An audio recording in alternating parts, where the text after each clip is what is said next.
Live from the 607 is the ODPH Entertainment Edition, where we're talking movies, comics, TV, and more. Why don't you join in the conversation? Hashtag ODPH, because here we go.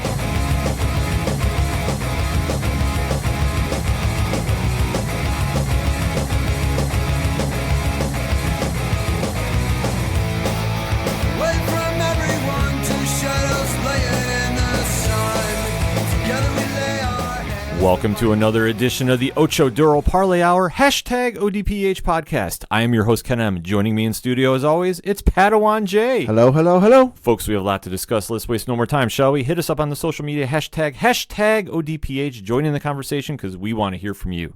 Now, the biggest story in entertainment has to be, dare I say, the fall of the X-Men franchise in a lot of people's eyes. Hey. The disappointing debut of X-Men Dark Phoenix. Hey. Now, we did go over this movie last episode. Kind of what we were expecting for it is yet another retelling of the classic Claremont and Burns story from the X-Men mythos. Arguably one of Marvel Comics' greatest stories ever. It's in there. They tried doing it with X3, The Last Stand, a few franchises ago. Did not really hit the mark, shall we say. No, I'm trying to really find a nice way to put it. Yeah.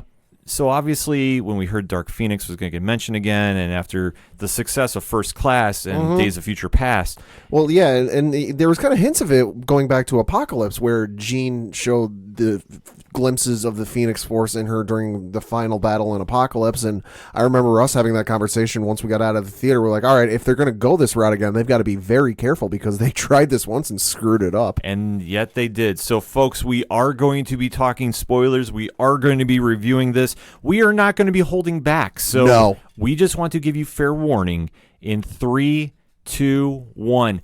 Pad, what did you think of this movie? I don't regret seeing this movie. I mean, there were some parts of it that were enjoyable. It's not in the class of movies where I will never admit to anyone I ever saw this, but my God, was this an awful piece of shit. Let me break it down like this.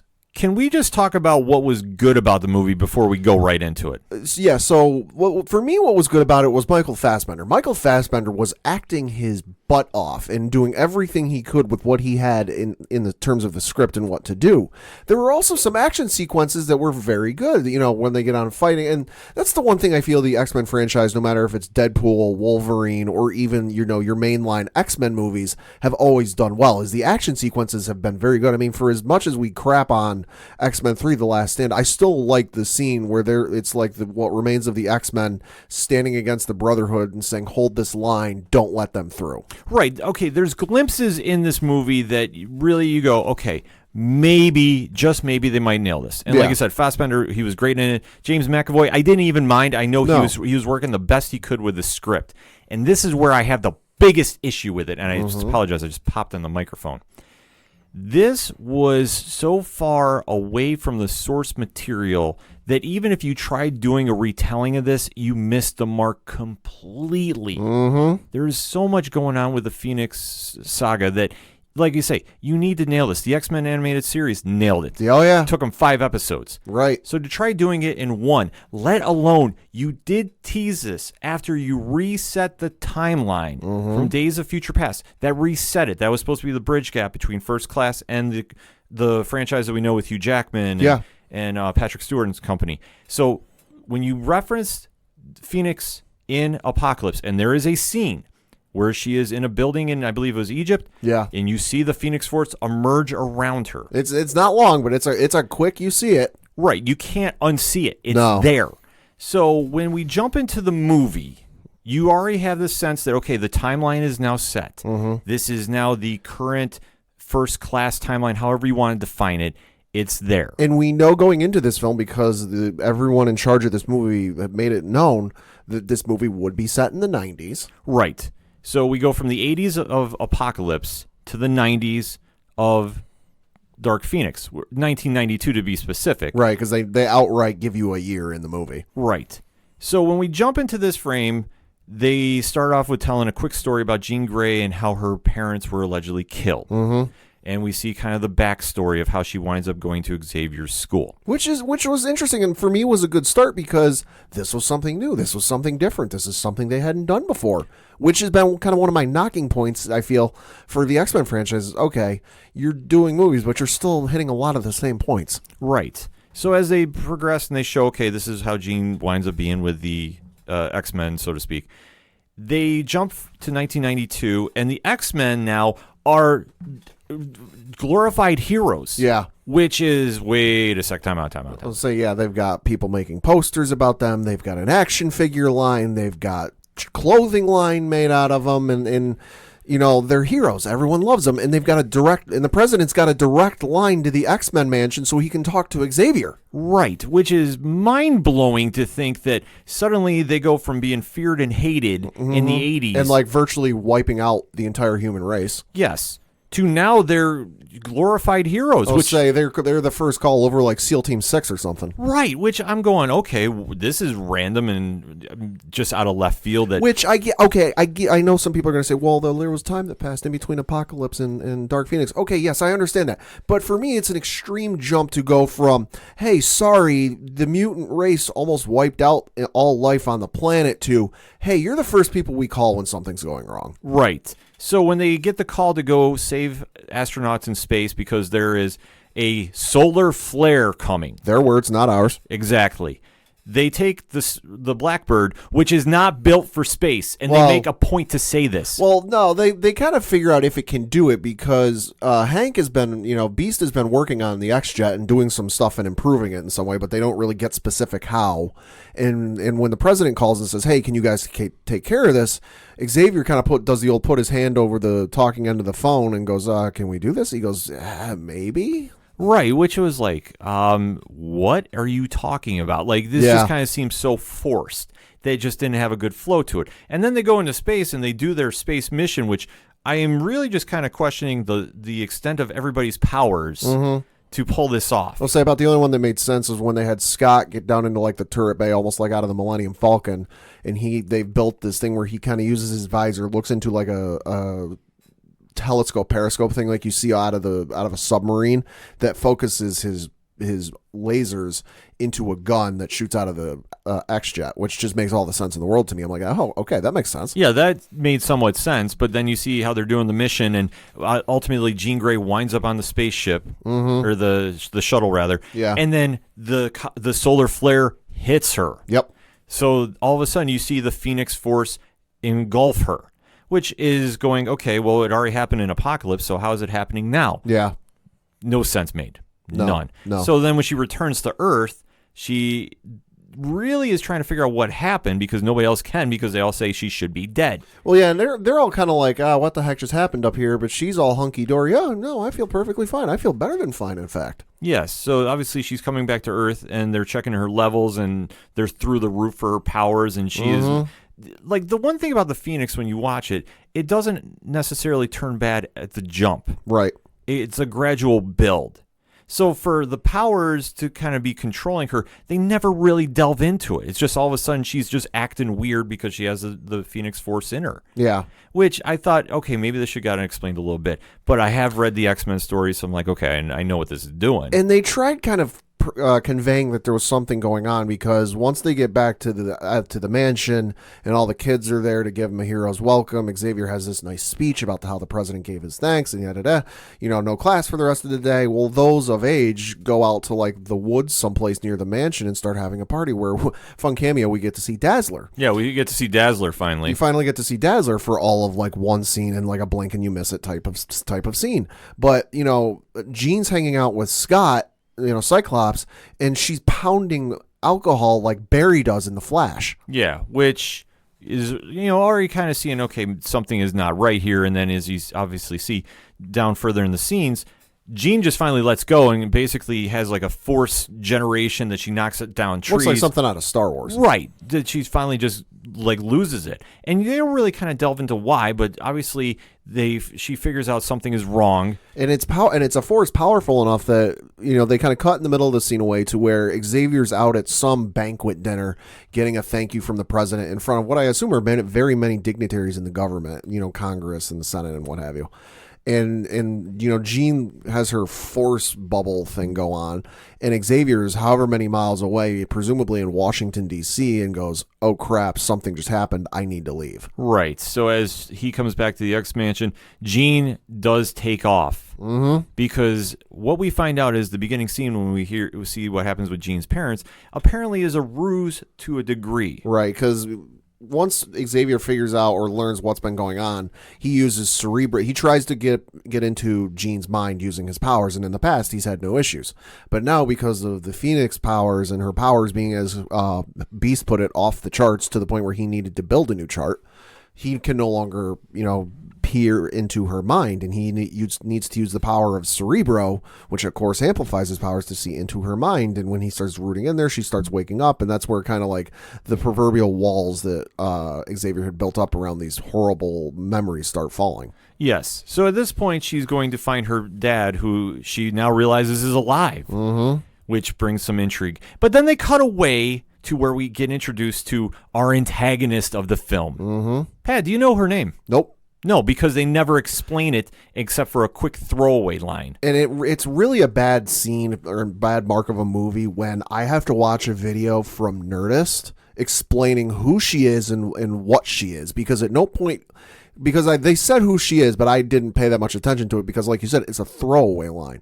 But they also don't explain what she is, because I know a lot of people are thinking she's Shi'ar. No, she's not Shi'ar. I know there was some speculation that she might have been a Skrull, but because of the way Captain Marvel worked, they took Skrull out of there and they just kind of left it as is. She's not a Skrull either. She's just some alien race. Yeah, that they never define. No. So you're going in blind with this, that you just see in the sky, there's a house party going on, an adult house party, and you just see there's like a star that bursts into 3, and then a dog is barking, so Jessica Chastain's character gets up to go check, and then all of a sudden you see these creatures come out from the woods. And the easiest way I can describe it, you take the zombies from World War Z and you mix them with symbiotes like Venom. Yeah. That's the easiest way I can describe. It does not describe Shi'ar. It does not describe Kree. It does not describe Skrulls. No, so we don't know what the heck these things are, which has no place to the storyline. And then all of a sudden they take her over, and then she's randomly got powers, and she's killing people at this party. And then she meets up with these other aliens down the road, and they basically are saying that they are chasing after the Phoenix, which destroyed their homeworld. So they're either going to control it and rebuild their homeworld, I'm assuming, because I don't even think that got clarified. I think that was their initial point, because it wasn't really out. It wasn't quite clearly said, but there was a line about rebuilding their planet or rebuilding their race. Yeah, they said either we're going to have her rebuild it or we're going to destroy her. Which I'm going, okay, well, this worked out so well for your planet that now you're chasing her. But I digress. Let's just jump back to the story. Yeah. So at this point, Jean meets up with her dad and gets the truth that she did kill her mom, but her dad did not know what to do with her as a mutant. So he turned her over to Charles Xavier for help, because he's like, I don't know what's going on. I can't deal with this. So at this point, you see Jean's emotions are going all over the place. And at this point, the X-Men track her down, and you see that there is a fight between them, which I just say, for all the X-Men that were involved, a couple of them had throwaway scenes and you forgot they were in the movie. Yeah. Quicksilver is one, who is one of the bright spots they've had over the past couple films. Yeah. He's eliminated quick. And then you see Mystique, who at the beginning of the film was saying that Charles's dream is getting very, very blurry with how much he's trying to be accepted by humanity, that she is saying that she was ready to quit the X-Men, and she's trying to go talk to Jean, and she's trying to reason. Jean unleashes another Force Blast, which thus impales her through a fence or metal object of some sort. I think it was part of her, because her childhood home or her father's home got like blasted to a degree, and I think it was part of that that she got impaled on. So thus Mystique is now killed off, which they admitted when the trailer was released. Yeah. Which I still to this day go, why would you burn that news? And then the last scene or the last line you have from Jennifer Lawrence as Mystique is her trying to say I love you to Beast and not getting the phrase fully out. Right. So Jean takes off yet again, and then we find out that she's trying to track down Magneto, who apparently has Genosha, or Genosha rather, and all of a sudden I'm just thinking, okay, why was he suddenly awarded his own island? Yeah, he even says that like she shows up to his island and people are a little skeptical because they don't know who she is and they don't really like outsiders showing up. She shows up and essentially, eventually the army shows up and he says to the army, "Listen, we have every right to be here. We were awarded this by the government." Okay, for what reason? Reasons. The world last we knew was almost destroyed by the mutants. And correct me if I'm wrong, Magneto was one of the 4 standing next to Apocalypse during this whole thing. So I have a hard time believing that, oh, hey, we've got you on footage standing next to the guy that almost destroyed the world. But yeah, sure, let's give you an island. It made no sense. I mean, we can just sum up when we don't have an answer for this as reasons.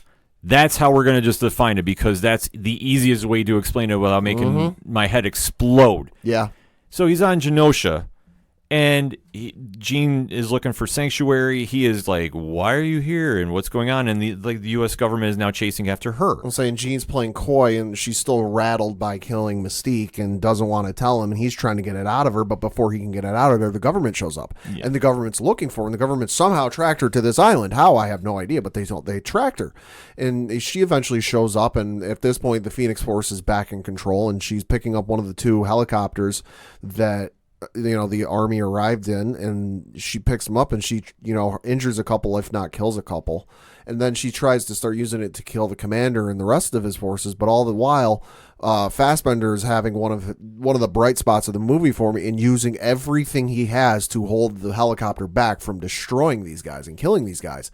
And he says, "You need to get out of here. Get out of here. I'm holding it with everything I got. You need to go." So they all pile into the helicopter, try to take off, and Magneto football throws his thing like Brett Favre in his prime. Right. And it takes off, and and Jean has a line, I forget what it is, but then she says, "I thought you were protecting, I thought you had this island to protect mutants." He goes, "Yeah, from people like you." Right. And at this point, Jean takes off.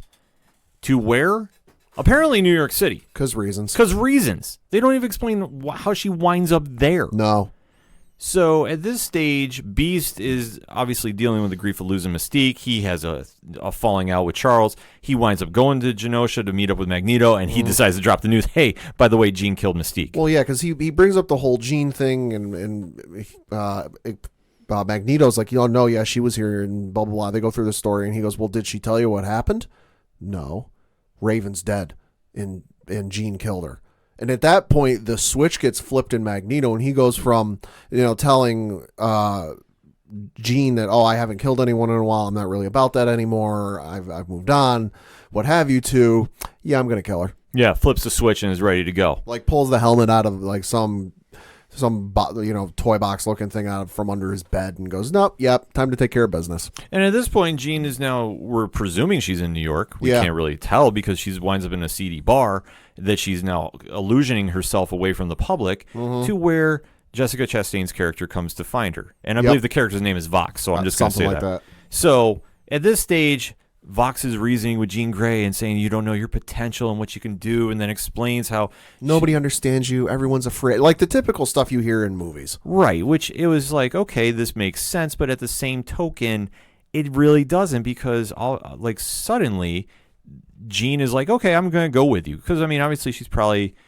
worn off her welcome, has nobody there. She feels friendless. Yeah, however you want to define it. So then she takes off. So at this point, the X-Men now are chasing after her. Beast and company are now chasing after her. Everybody winds up in New York. There's a great fight scene. Yeah, with one of the bright spots in the movie where you've got the X-Men and Magneto's crew fighting out front of a hotel. I presume it's on one of the sides of Central Park or at a hotel. And, they all go to fight. They start fighting. And then Magneto stands there and pulls a subway car out from underneath them. Not the whole train, a singular car with people in it, which was just awesome to see. Yeah, it was great. Like I said, the one bright spot from this movie was the action scenes. That was the one takeaway you can go, okay, they got that right. Yeah. But as we see, there's the fight between Magneto's Brotherhood, I guess, of evil mutants, or whatever you want to define them as. We can define them because they sure didn't. Right, because nobody did, because reasons. And at this stage, Magneto's team is fighting Xavier's, and everybody's trying to break in to fight Vox, or Volk, I believe is the name. Okay. And who has Jean Grey, who's now trying to siphon the Phoenix away because Jean doesn't want the power. She's realizing what's going on. She's having her mental breakdown. Scott shows up, and he winds up making the save from the Phoenix Force, fully going to Volk. At this stage, though, Jean is thoroughly weakened. Magneto got thrashed by the Phoenix. Xavier had one of the more disturbing scenes where Jean makes him walk up the stairs because he's paralyzed. Yeah. And the government now takes everybody under control because as all the work that the X-Men apparently have done in the 12 years since Apocalypse is now up in smoke. Yeah, because there's one scene when Jean is back in the bar, the local news is on, and they're talking about kind of how Jean's like public enemy number one, and every government on the planet is looking for her. And there's even a mention that they're starting to set up like mutant detention camps for mutants they deem to be enemies of the state. Yes, which is very interesting that they can flip this at a drop of a dime. Yeah. After we've had an X phone in the president's office the entire time. And what also happens during that same scene, Xavier's watching the same news broadcast and picks up the phone to try and explain what's going on to the president. Presumably, I'm guessing he gets his secretary or whoever is in charge of, get his phone calls. And he goes, oh, well, yes, I'd like to speak with the president. And, the person says, after this phone call, this phone will no longer be in service. Right. So at this point, everything's up in smoke.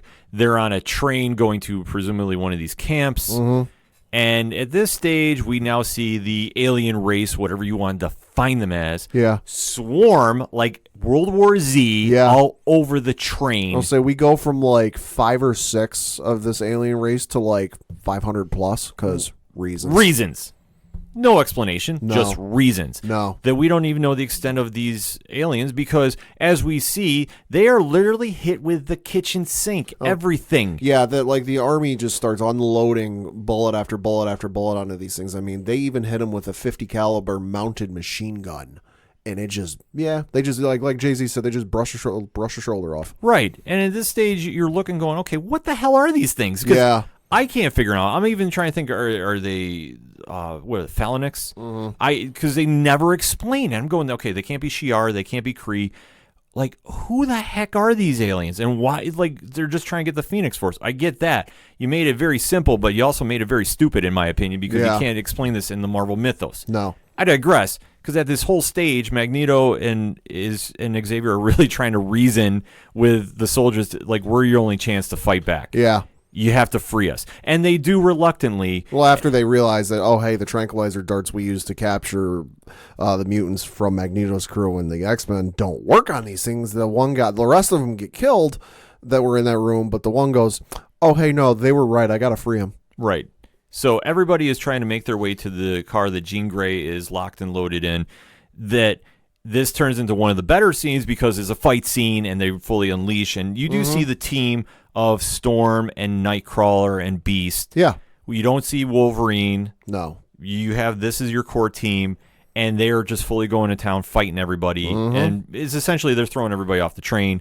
Magneto's lackeys. Storm's lighting the thing up like a bug zapper. Right, and everybody's getting thrown off the train. Magneto's 2 henchmen, whoever they were, they get tossed off the train too because reasons. And then you see Nightcrawler go fully crazy and just kills everybody in sight, which I'm going, okay, this really isn't like how he is in the comics, but I'm gonna let this slide. Sure. Because reasons. It's kind of like when I turn my brain off when I watch the Fast and the Furious movies. Yeah. I just try not thinking, I just let it happen, and we just let it go. Yeah, we also see Magneto, like, kind of like the last line of defense between Jean and Jessica Chastain's character, because Jessica Chastain's character eventually makes it onto the train and just starts making light work with everyone. Like, at one point, Storm summons a massive lightning storm and hits her with it, and she almost does like Christopher Lee does in the second Star Wars movie, where like he throws the lightning at Yoda and Yoda catches it. But it's kind of like Jessica Chastain does the same thing. She catches it and goes, oh, that was fun. Magneto then takes like every gun that's in this armory car and just starts unloading on her, which is kind of like, oh, wow, then like what the heck's going on here? But at the same time, CGI budget in that scene could have used a couple extra bucks because it was painfully obvious those weren't real bullets. Yeah, it turned into a very, very rough scene. Yeah. And we see Magneto's defeated, and then Jean finally comes to her subconscious because she's at a weakened point and basically tells Xavier she forgives him and she knows what she has to do now. And then there's a big elevation of the train. They crash in a junkyard, and the Phoenix is now unleashed, and she is literally Thanos snapping everybody into dust. Like, that's the best way to describe it. Yeah, that's the only way to describe it, because during this entire movie, we don't really even know the full extent of the Phoenix Force. Nope. No, it's just Jean's got powers, and she's going crazy. And then it ends with Jean taking Volk up into space and disintegrating her and giving off, like, basically a sonic boom. Yeah, because Jean tries to kill her, and Scott tries running towards her because, he's in love. Reasons.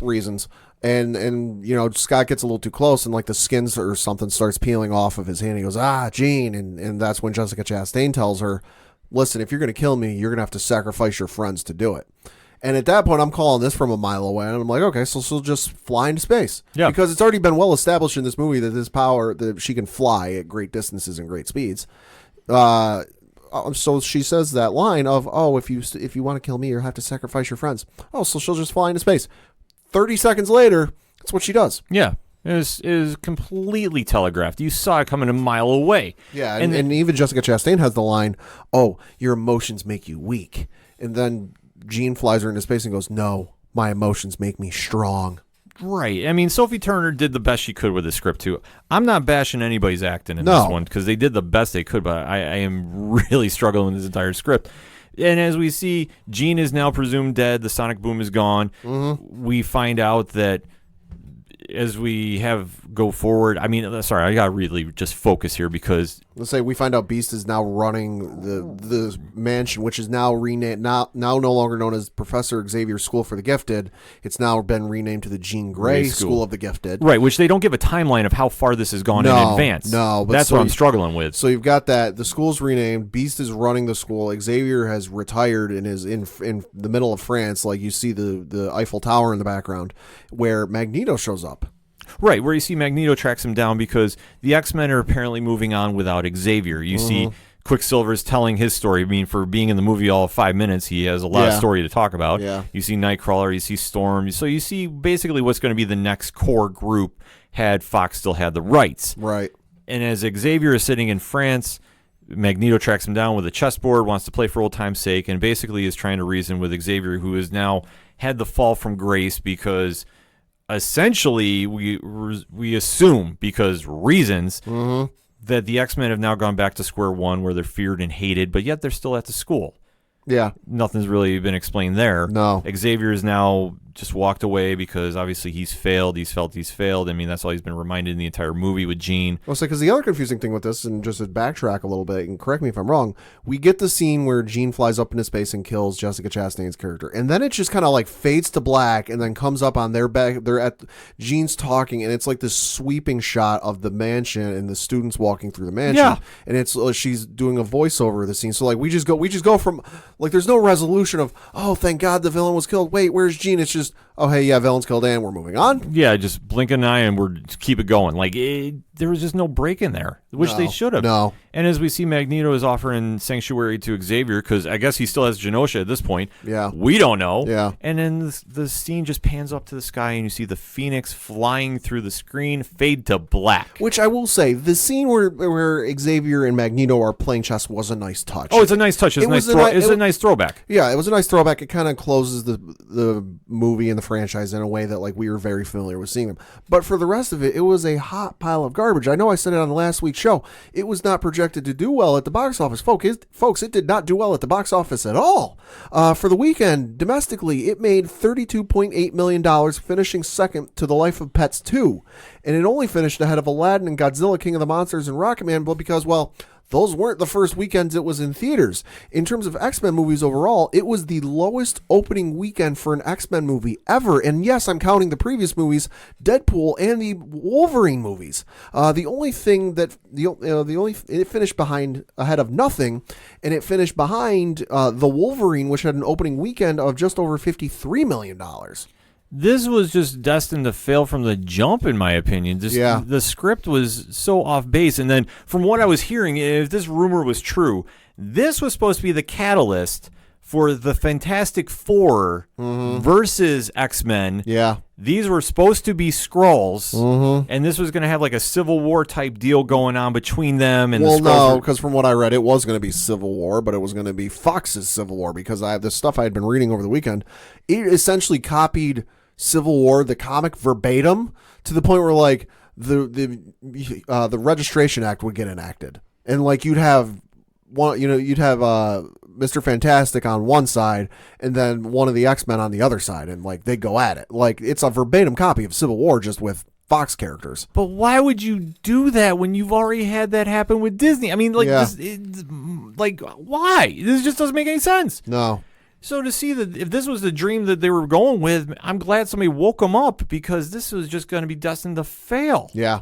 And then you never explain who those aliens are. If they were supposed to be Skrulls, they have never been that powerful in the comics. Maybe one super Skrull. Yeah. But when they have regeneration, like, of everything, I'm sorry, it just doesn't happen that way. Even DC movies, for as much as they get crapped on, you at least understand who the villains are and what their motivation is and what they're doing. When Lex Luthor shows up on the screen in Dawn of Justice, like, you know what his deal is. Like, you know what's going on there. With Jessica Chastain's character, it's like, oh, hey, she's showing up because reasons, and we're not quite sure. No, we don't know. We don't understand what the aliens are doing. We have a vague idea. Well, they're trying to capture whatever the Phoenix Force is. It's never even referred to as the Phoenix Force by them. No. They're chasing after a solar flare. That's essentially what it is.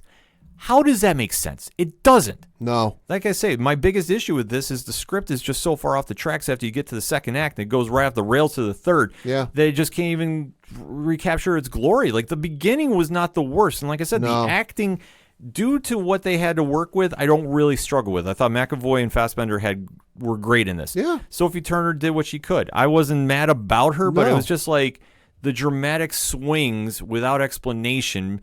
And the thing is, it's geared if you know the Phoenix story. Some people don't. And when you do a movie like that, you got to make it open-ended for everybody to get involved with. But if you take a look at the lineage of this, I'm just going to put this out there. Hollywood, stay away from the Phoenix saga. You can't do it. Okay. Period. Yeah. We tried with X3, you can't do it. You tried with Dark Phoenix, you can't do it. I'm hoping Disney smartens up and goes, you know what? We're just going to leave this one alone. I would say, to quote the one line from How the Grinch Stole Christmas, they're not going to touch with a 39.5-foot pole. No, they shouldn't. Whenever they decide to go with their direction about the X-Men, they need to leave it alone. Yeah. Just mention it in passing. If you want to do a throwaway scene, sure. Don't try pulling this off on screen. No. You can't do it. I'm not giving a challenge out. I'm just saying this is fact.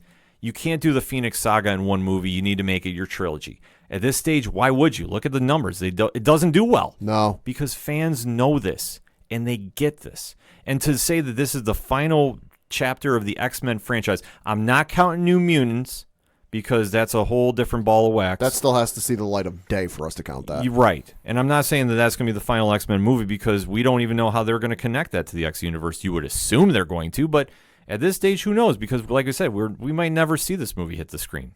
At this stage, I'm not holding any breath on it.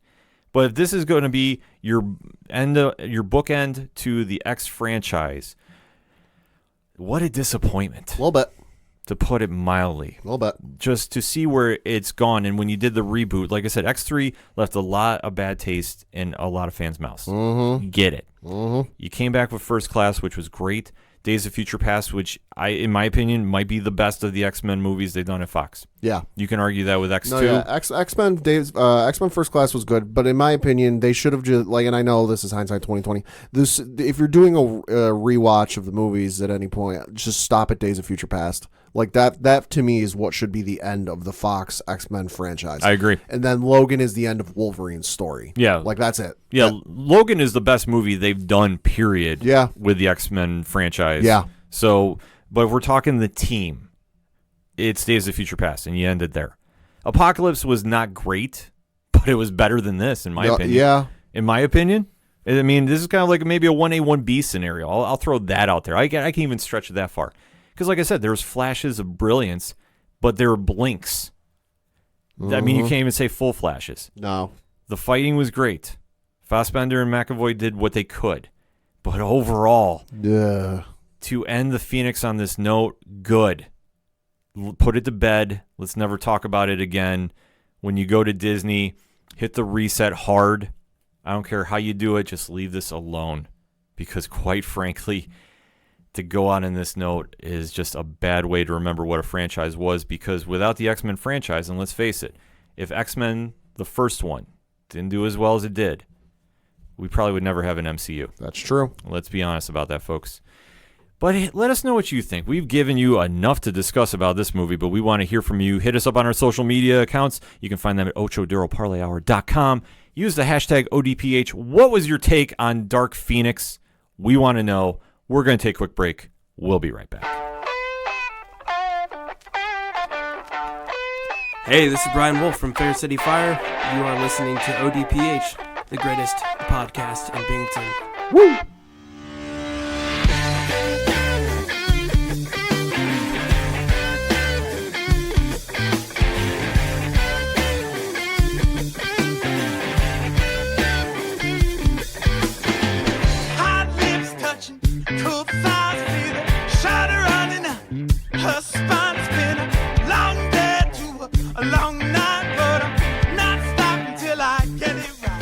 Coming back for segment number 2 on this edition of the ODPH podcast. We're joined in studio by our friend Liz, who is a big fan of what we're going to be talking about. Yes, absolutely. And we're talking Jessica Jones. We're going to talk about some good Marvel. We're not going to be talking about Dark Phoenix. Oh, God, no. And we didn't even say the worst line that was even said in that movie. No, we're going to save that for later. No. We're going to talk about good things now. We're going to talk about Jessica Jones returning for the final season on Netflix. Mm-hmm. Season 3 is going to be the final part of the Defenders universe that we'll ever see on Netflix, presumably. Well, no, presumably about it. It's the last time, for now, that we'll see these characters. Right. I just rule in this day and age just to never say never. But this is going to be season 3, and then we'll see what happens in a couple years. Now, Liz, you're a big Jessica Jones fan? Yes, absolutely. So you're definitely going to be excited about this. Now, for our listeners out there, Jessica Jones, how would you describe Jessica? Jessica, she's very rebellious, and she's obviously going through a lot, and I think she's hilarious, and she's got that really dry sense of humor. Yeah, Jessica Jones has just been such a refreshing addition to the Marvel MCU Netflix universe. I would say when the show came out, really didn't know a lot what to think of the character. I mean, really has kind of come along in recent years in the Avengers mythos, so to speak. Mm-hmm. I mean, definitely having ties to Luke Cage and such, and just coming from her own book, which was, for the time when it came out, it was really interesting to see how they're doing like a Max version, so to speak, of this. Yeah. And just how this character, which is so fractured and so just broken, finds the way to be the hero that she is. I mean, she's hard-boiled as it comes, and definitely is not afraid to voice her opinion and speak her mind. I would say it's one of those dark undersides of the comic universe that you would expect to be. There are a lot of times where, like, okay, we see them on their best days. We're like, they save the world, they save the girl, they save the little kitten out of the tree.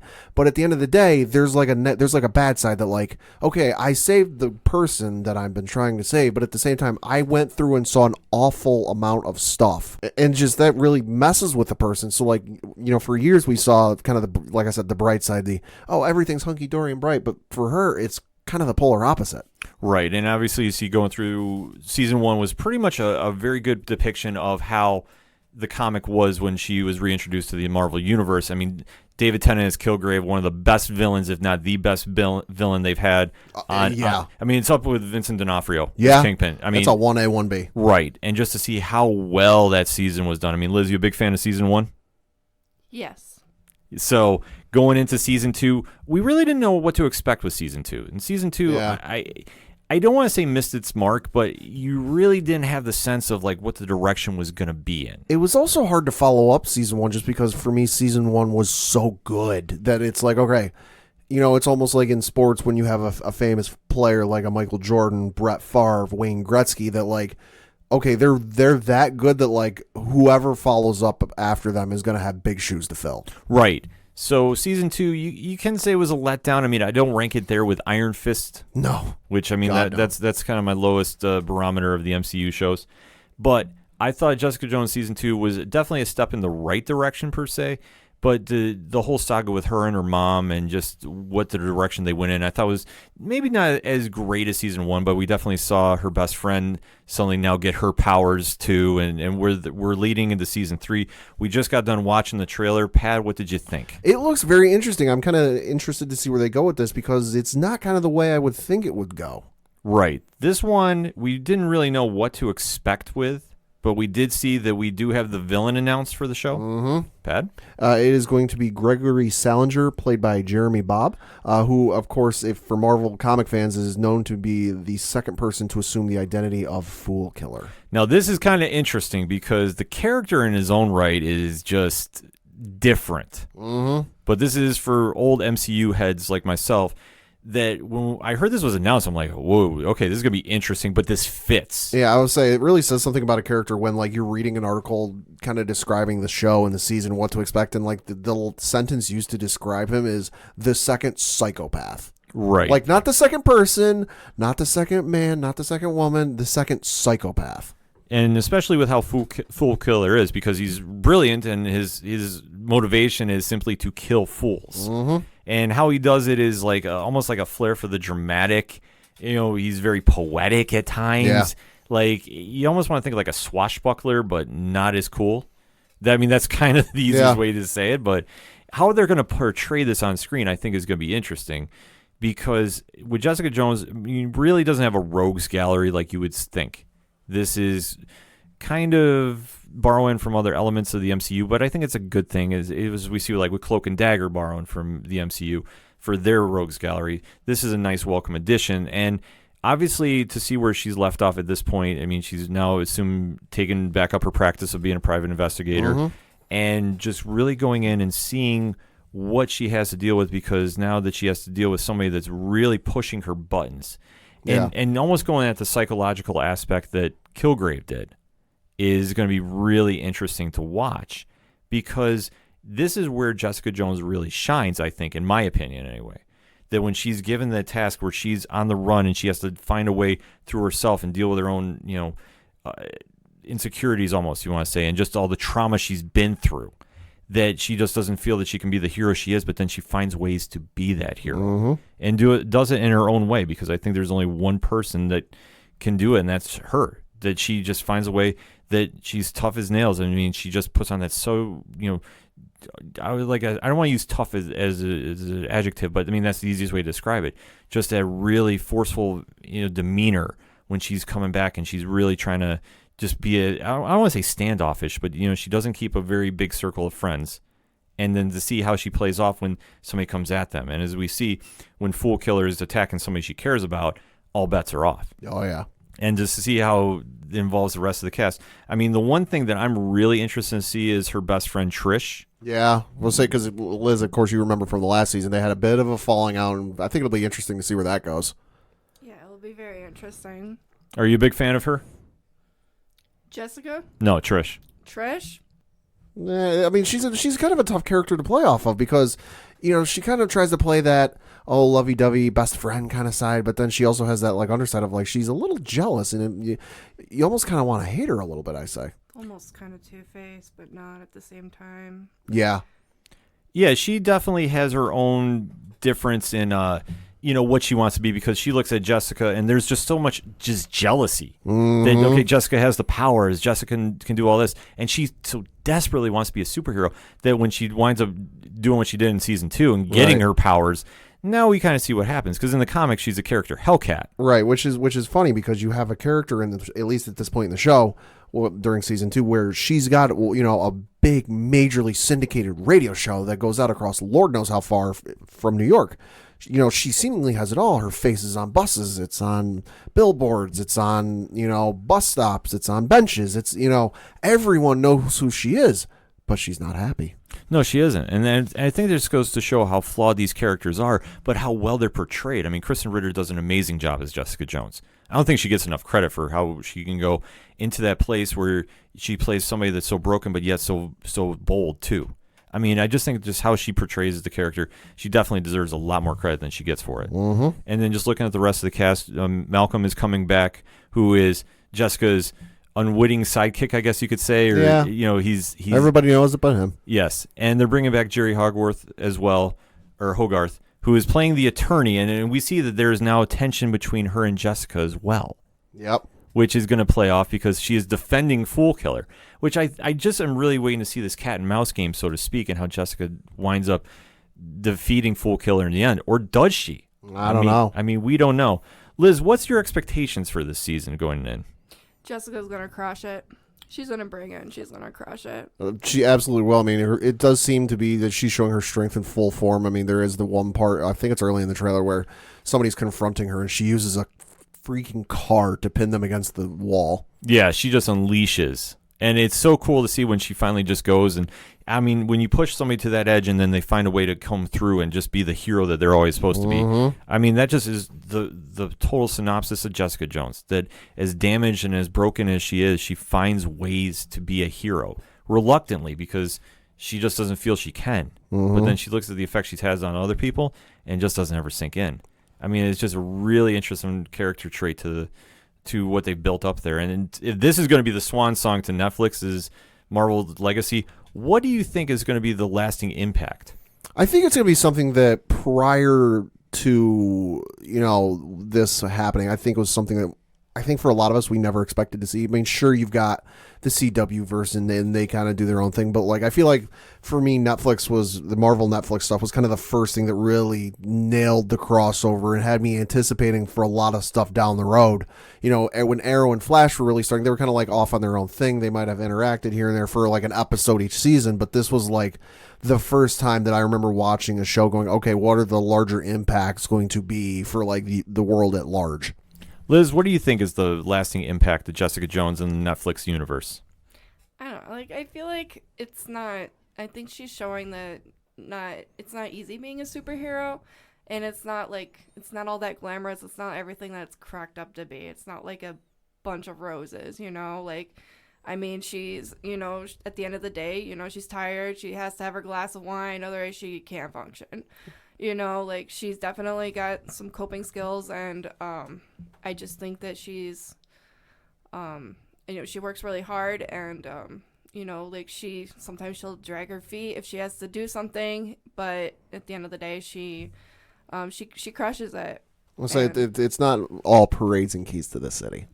Yeah. No, definitely not. I mean, she definitely hits her whiskey pretty hard during the show. A little bit. I don't know how much wine she drinks, but I think it's just definitely she hits it pretty hard. Somebody on Reddit's got. I'm going to put this out. If there's anyone on the R MCU or R Marvel Studios subreddit listening right now, I'm going to put this out because Reddit does some incredible things when you think about it and figuring stuff out. Let's see if Reddit can figure out how much she's drank over the course of the seasons. Either way, just to tie it up, I mean, Jessica Jones is a perfect addition to the MCU and just what the Netflix universe represents. Because it's not all the super-powered Captain Americas and Iron Mans and Thors. It shows that with great power, there is great responsibility, but there isn't the escape of great problems. And if you take a look at everybody that's been in the MCU Netflix universe, Daredevil has a bunch of emotional issues, to put it mildly. Yeah. Luke Cage has to come to terms with his environment and where he is and just what he wants to be that representation of. He wants to be the hero for hire, or does he want to be the hero that's the icon? That's where he has to kind of find his way. With Danny Rand, he has his emotional issues of who am I and what is my legacy? Being the proverbial fish out of water. Right. And with Jessica Jones, too, she has her emotional issues, but they all bring it together to be heroes. And like I say, it almost gives that sense of the real world to their characters, even though they're based in a superhero universe. It's a really cool experiment that they did, and to see where it's going to go now is going to be really interesting to watch because, like we said, after this is done, we probably won't see these characters on screen for a couple years. But I guarantee you this is not the last we've seen of the Defenders. I'll say there's a very good reason why every time the shows have ended, they've said this is goodbye for now. Right. Every time they've announced this is goodbye for now. And their impacts will be lasting a lot longer than it'll take you to binge watch Season 3. Season 3 comes out on Netflix this weekend. Hit us up on the hashtag ODPH. What is your thoughts of Jessica Jones going in, and what's your thoughts of the overall MCU Netflix universe as it's taken off and we'll probably see on Hulu or Disney+. Who knows? We want to know. Hit us up. We're going to take a quick break. We'll be right back. Hey, this is Rob Kacharik from the band 607, Autopilot Off, and Walking Distance, and you're listening to ODPH. Coming back for segment number 3 on this edition of the ODPH podcast, and we have to talk about some cancellations. Yeah. Now, the big news that broke over the weekend was DC's Universe's Swamp Thing. Yeah, this is messy. Now, it has been announced that after one episode aired, that they are canceling the series. Right, but it should be noted that while everyone's running with the headline Swamp Thing has been canceled, yes, that is the case. However, they do have the 10 episodes filmed. Those 10 episodes will film, and then after that, no mas. Yeah, they will air, and then after that, it depends. There's a lot of rumors going around that they're going to try going to a different network, such as an HBO, such as an AMC, such as Netflix, maybe. But CW's been thrown out there. CW's been thrown out there.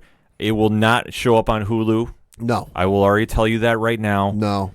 So, Pad, what was your initial reaction and the reason that we heard? I'll say my initial reaction was I was very surprised because I know there was a lot of good reception about the show and that people were really excited and really happy about the show and really loved it. But then initial reports came out saying that, upper brass wasn't too happy about it and they want to cancel. I'm like, all right, well, if that's the case, why do it a week after the show? Like, it had their first episode. This seems a little odd. And then it started to come out that no, what ended up might have been the case.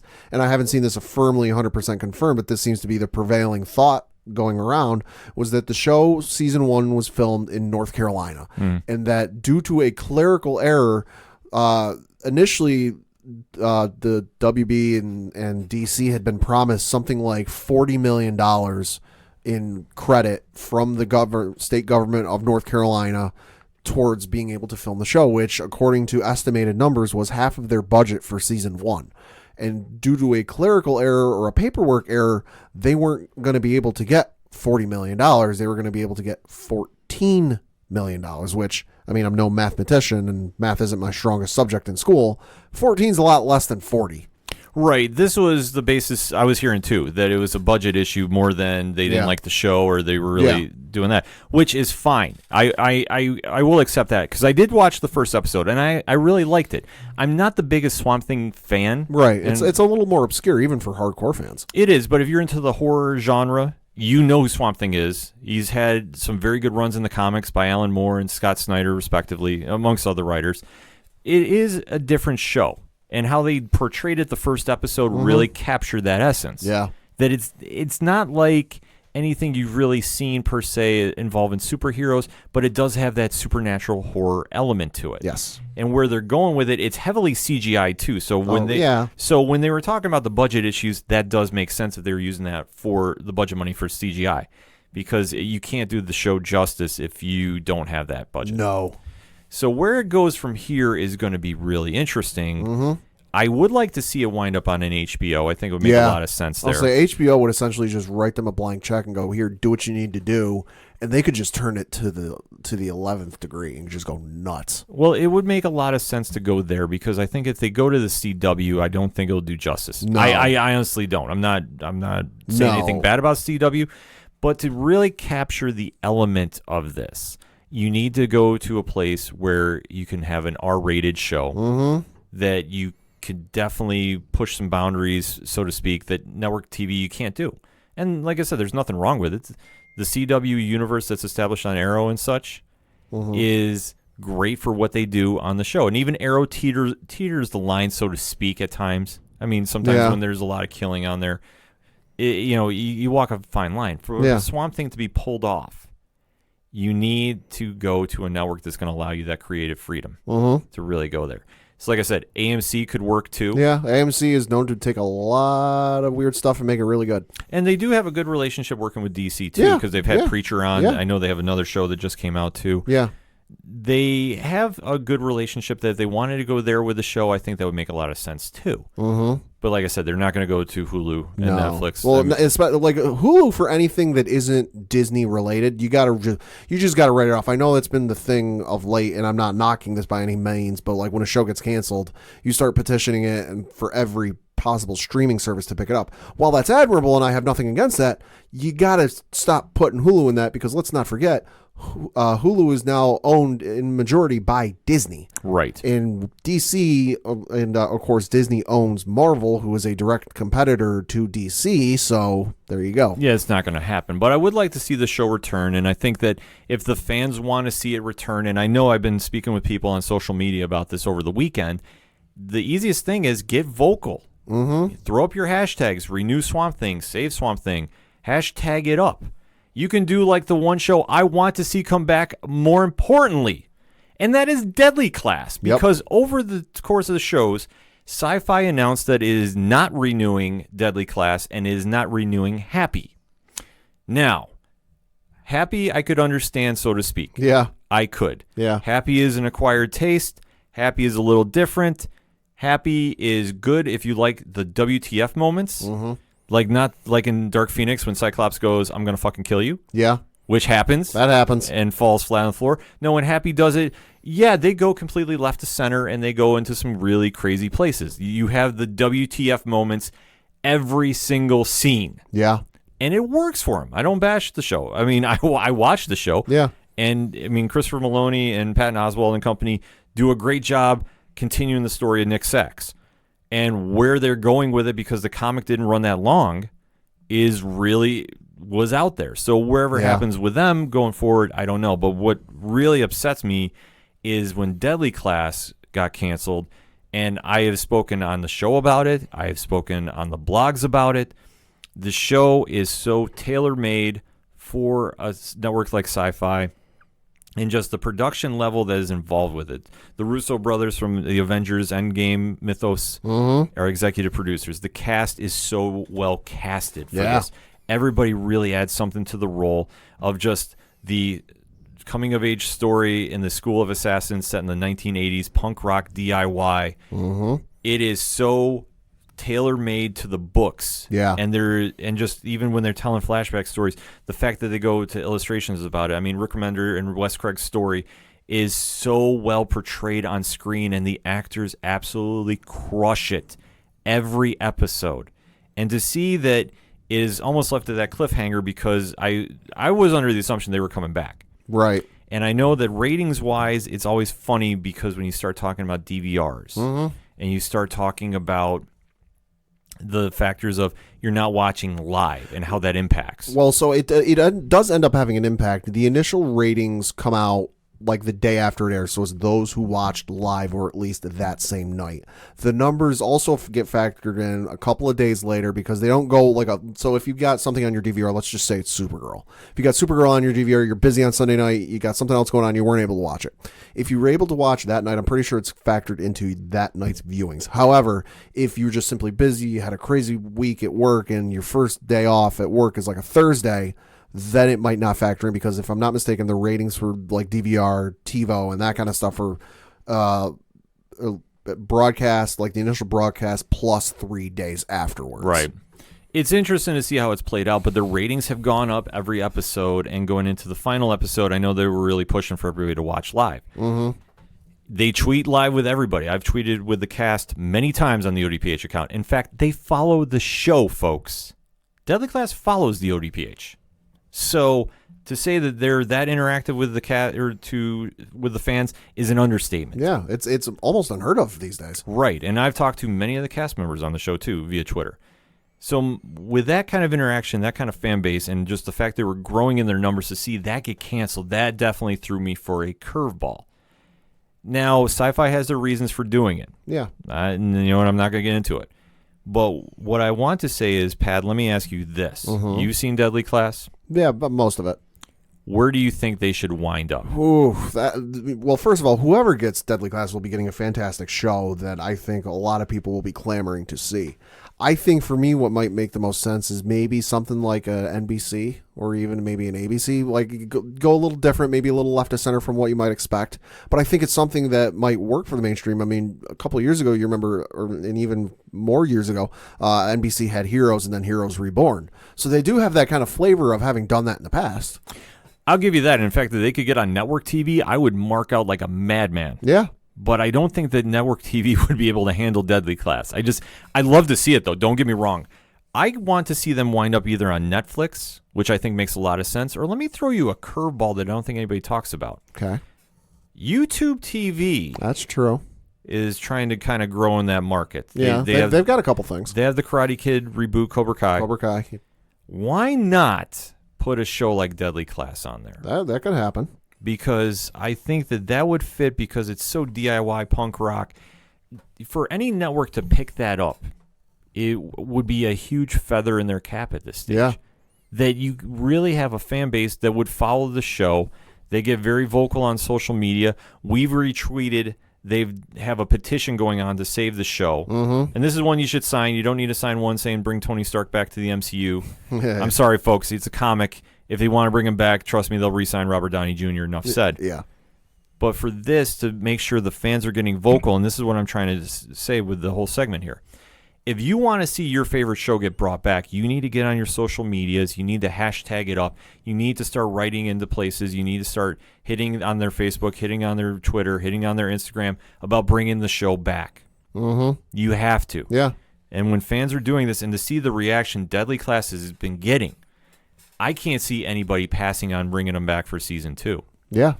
I'd love to see him on Netflix. I think that would be a great fit for him. But I wouldn't doubt maybe just a curveball if we can throw one out there. If they are not competition with Marvel, maybe sliding them on Freeform after Cloak and Dagger. Maybe. Or maybe put them on FX because Legion is leaving, unfortunately, but you need some show with a little...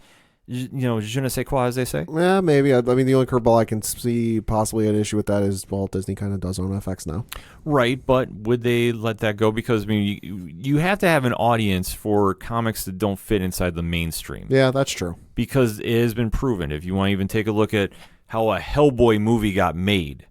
Yeah. And I'm not saying the recent one, but I'm saying just the ones in general. Just in general. You can take the looks over the years since the comic movie medium has blown up, that there's been a lot more attention brought on properties that don't fit that typical superhero mold. Right. I mean, take a look. The Boys is coming out on Amazon, I believe. Something like that, yeah. That's coming out real soon. That is not made for network TV. That is a perfect home for it where it's going on Amazon.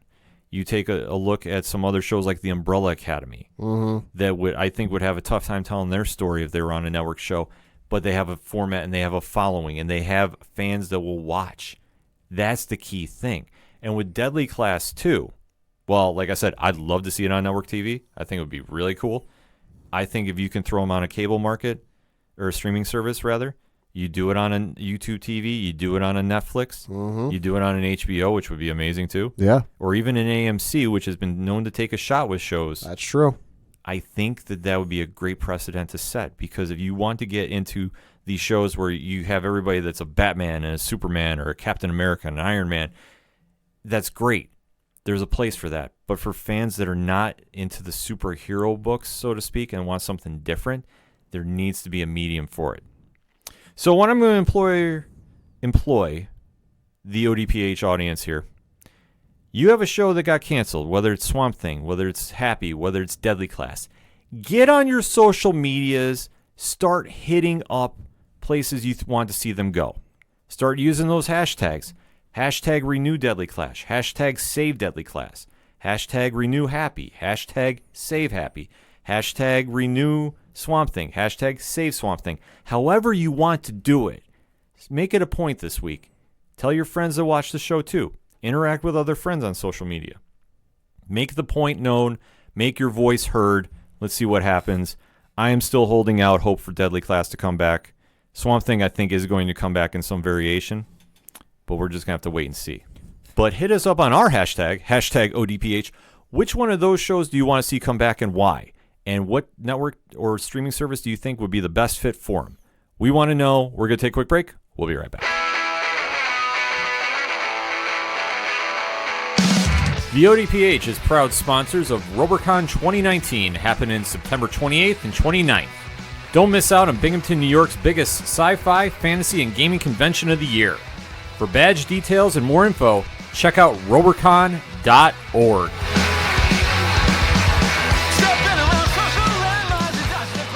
Coming back for the final segment on this edition of the ODPH podcast. Liz Bailey is jumping back in on this segment. Pat, you got some one-shots? Yes, of course. We are in the biggest week, one of my favorite weeks of the calendar year as a gamer. E3 is going on, ladies and gentlemen. Of course, we've had EA's had their press conference. Microsoft has had their press conference, and Ubisoft and Bethesda have had their press conferences, but we still have Square Enix and Nintendo to go. Sony is skipping out this year. Sony's not there this year. They are saving up to unveil presumably the PlayStation 5 or whatever they're going to call it next year. But so some of the big kind of highlights for this year, EA led off with Star Wars Jedi The Fallen Order and a 15-minute gameplay video of it. And my God, does it look amazing. You have Saw Gerrera returning to the story. This takes place, of course, between episodes 3 and 4. Where quite in the timeline's not 100% set yet, but with Saw Gerrera showing up, of course, being reprised by the great actor Forrest Whitaker. Looks very good, looks very interesting. It's being done by the folks at Respawn, of course, who made the Titanfall video games. It just looks really good and really amazing.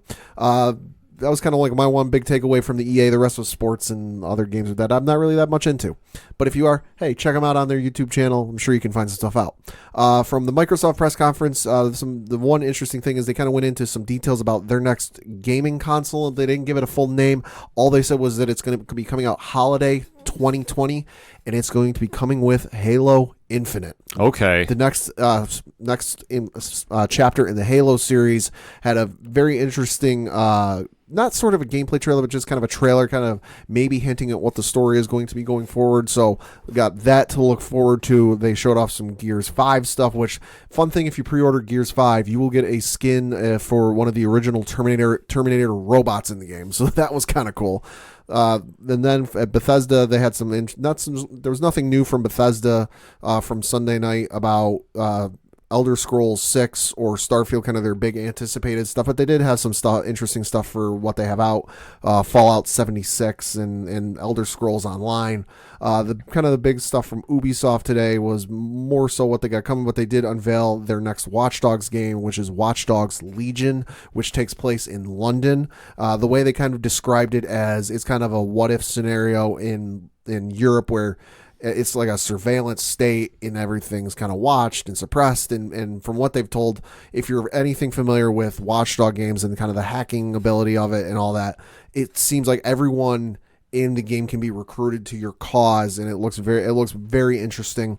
As we record, we still have the Square Enix panel to look forward to. So which they are going to finally unveil whatever it is they've been working on with Marvel for an Avengers video game. Yeah, no idea what that's going to be, but they did drop in possibly the weirdest announcement during E3 in a number of years I can think of. They dropped the big news and the surprising news that I figured they would have led off with or saved for the end of their panel, and that is the release date of the Final Fantasy VII remake they've been working on for. Now that's huge. That's huge. That's got a lot of people excited for it, and that's it's one of those things where it's like, oh wow, okay.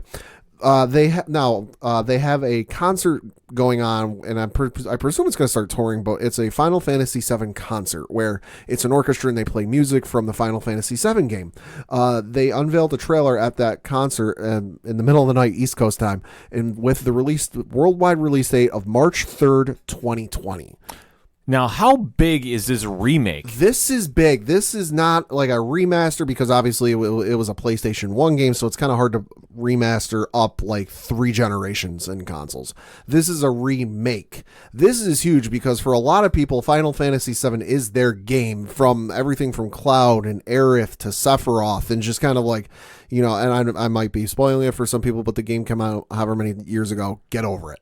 The death of Aerith being one of the huge seminal moments in a lot of kids' lives. I mean, this is something a lot of people were looking forward to and not totally expecting when they first announced it. And also we have, and I know Liz is going to be a big fan of this, we have the Nintendo press conference coming tomorrow, where presumably we will get a lot of new information about the upcoming Pokemon games, Sword and Shield. Liz, how excited are you for this? I'm so excited, I can't even stand it. She is very excited. She's a huge Pokemon fan and very much looking forward to it. She still has to get a Switch, but she's working on that, or she likes to call it a flip. Yes. It looks very good. I know fans are freaking out because they're kind of doing slow. That's the one thing Nintendo does good. They do slow teases. They don't give you everything at once. They give you a little bit now, a little bit further down the road. The one interesting thing I've seen from the stuff they've shown prior to whatever it is they're going to show tomorrow as we record is the fact that, and Pokemon fans look at this, you can now ride a bike on the water. And I like the one because that's something you haven't been able to do ever in a Pokemon game, and it kind of harkens back to the original game where you try to do it and you're up against the water, and Professor Oak would say, now's not the time to use that. So I do enjoy the one meme that somewhere Professor Oak is freaking out about that. Presumably you might get I don't know, maybe another something about a Metroid Prime game. With Samus and all that. You might even get some new information about Super Smash Brothers, but it's a real good week to be a gamer. Definitely is. E3, I mean, this is a big deal. It's almost like Comic-Cons. Yeah. For anybody that's not into gaming, but if you're a gamer, this is your Comic-Con. This is San Diego. This is New York. I'll say, when you've got Keanu Reeves showing up at the Microsoft presser, which I can't believe I almost neglected to mention that, but of course, the folks at CD Projekt Red who made the Witcher games, Witcher 1, 2, and 3. Great games. Fantastic. Can't recommend them enough. They've got a new game coming out next year called Cyberpunk 2077, and they unveiled a gameplay trailer for it, and then a theatrical trailer for it, and like at the end or towards the latter end of the trailer, Keanu Reeves just shows up, and like it's Keanu Reeves is like if you pull up a picture of him now, and then who walks out but Keanu Reeves. And there was one of the awesome moments of E3. You can look it up on Twitter, and both Twitter and YouTube, where he says, the world they're building for this game is breathtaking, and he pauses, and somebody from the audience goes, "You're breathtaking," and Keanu Reeves goes, "No, you're breathtaking." So, and the awesome thing is the folks at CD Projekt Red tracked that fan down, and because of that awesome moment, that fan is now going to get a free copy of the collector's edition of the game. See, that's just so cool. I mean, just when you have that fan interaction, when you go to events like that, that's where it really hits, and this is why these are such big deals. And I mean, especially for E3, for the gaming community, this is huge. It also says something when one of my friends on Twitter is a writer for a site, and his girlfriend knows nothing about video games other than E3 is going on because he's covering it for his job.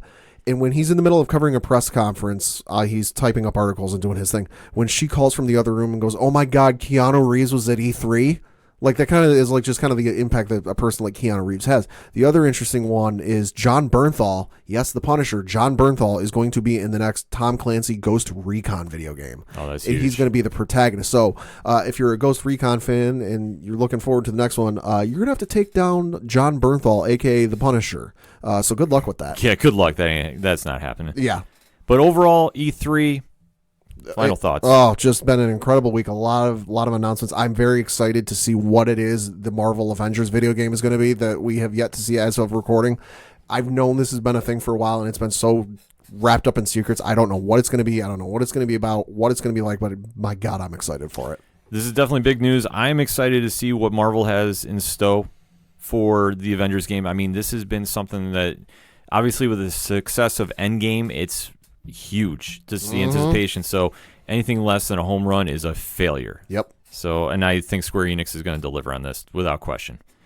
So for my one shots, kind of a little different one this week, because I mean, I'll throw a quick one, just a traditional one at you.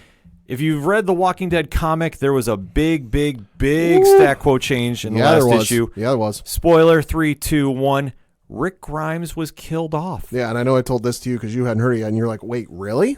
Yeah, this was very interesting to see. And obviously Carl had to kill him because if you've been following the story, Rick was murdered and how he turned into a zombie, and Carl was the one to find him. And the issue prior, Rick was shot, and they kind of left it up in the air because it's one of those cliffhanger TV endings where he's shot, and what happened? Tune in next week, and they get to this issue, and they don't hold back.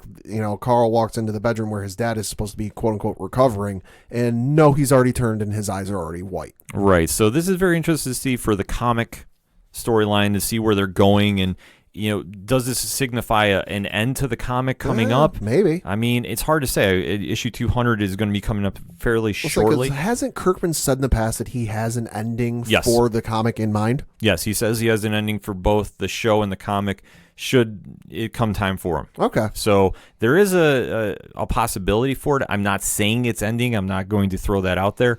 But if it happens, I wouldn't be surprised. But now it's going to be interesting to see how the comic universe deals with this, because the TV show has made good with it, but they have Daryl Dixon. The comic universe doesn't, so we'll see what the Carl Grimes-led team of survivors moves forward. That's going to be the true story. The comics doesn't have it yet. They don't have it yet, but we'll have to see.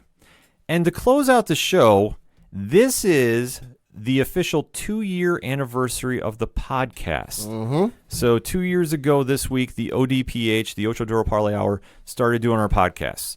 So we just want to say a quick thank you to our blog writers who have been supporting the show, Vinny, Brag Guy Signal, Nostradogmus, Edwin, to John and Breon, our street team, to Frederick Theodore, I have to say the formal name. Yes. Our t-shirt and logo designer, to our fellow hashtag 607 podcast friends over at 3 Fat Nerds, Rich Ron, and hashtag Big Natty Cool, Derek Diesel, and Mike C from I was going to say I Am Horror because he started out that way, but Horror Zone 607, to Coach Duffy, and to Sound Guy Galore JR. So shout out to those two guys for the greatest segment that was never recorded. Yes, when we have our historic retrospective episode one of these days, just wait for the story on that one. Oh my God, yeah. We don't get anywhere without the music that you hear on the show too, so we have to give a shout out to all the bands that have come on the show and have been so gracious with giving us their music to play each and every week. Fair City Fire out of Austin, Texas. Shout out the Robots, Crimson Brethren, Honker,